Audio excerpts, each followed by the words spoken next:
This is the HolidayCoro 4-output long-range smart receiver. Let's first start off with an overview of the ways that you can purchase this unit.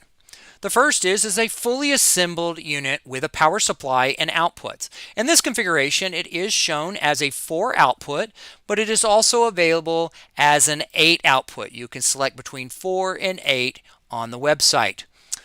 Now, you can also purchase this with many different types of plugs outside of the United States if necessary. You can also purchase it with a 30-day or 1-year, 3-year warranty option. It can be configured with either 5, 12, or 24 volts. Now, that does output that voltage to your pixels. No additional switches are necessary to change the voltage being used. Now, you can also purchase clamps, data cables, and other optional items. You do require a HinksPix Pro for use with this unit. Should you purchase a 4-output unit and wish to add an extra expansion board to add 8 outputs, go to item code number 951-75, and this kit comes with all the parts you need to mount the board. The other option also is a bare board. 951-62. The photo does not show, but it includes the pluggable connections, which we'll talk about in a moment. Now let's go back to our board and navigate around to show you all the different options available. The first is this is long range smart, and it does require HinksPix Pro. That means it also has the unique splitting and repeating technology. This input is red, and that indicates that that works with all of our red output connections to indicate that you are working with long-range technology on a HolidayCoro product. The input comes in here, and the data is then repeated out these two outputs. These two outputs are not bare. They are fully repeated. That means that if you come in, let's say with a 300-foot cable, you can then go back out with a 300-foot cable and another 300-foot cable, allowing you lots of different options for configuration. All right, so the next thing we have is the output connections. As I mentioned previously, these do have Phoenix connectors. These are 4, and they are 3-wire pixels. This does not work with 4-wire pixels. They are pluggable, so you can switch them around.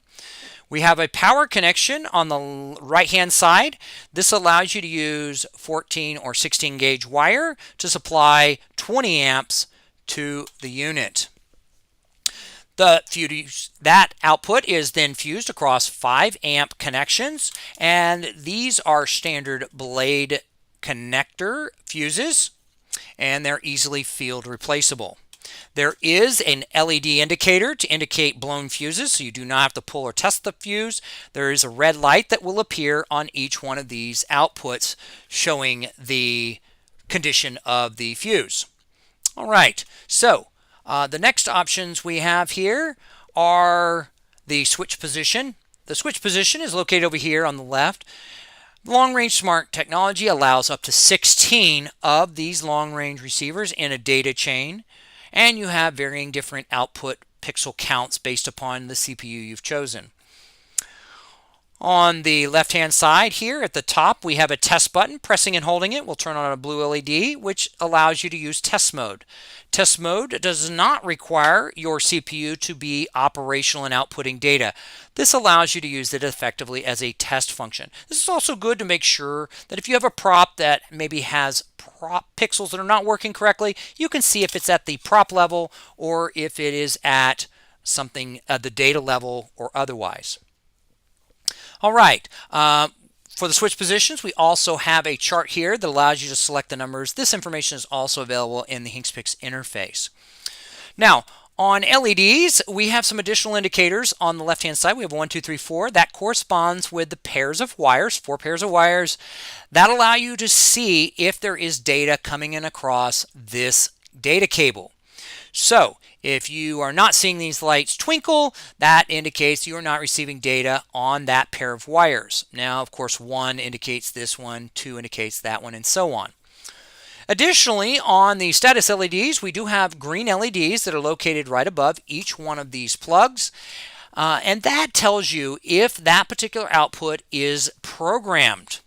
That means that if you are trying to troubleshoot something, and let's say that you have pixels hooked up to output 4 and they are not operating and you do not see the green light, that means that you have an issue with the programming. It's not an issue with the receiver. Now, of course, you can also use the test function, but that helps you with troubleshooting.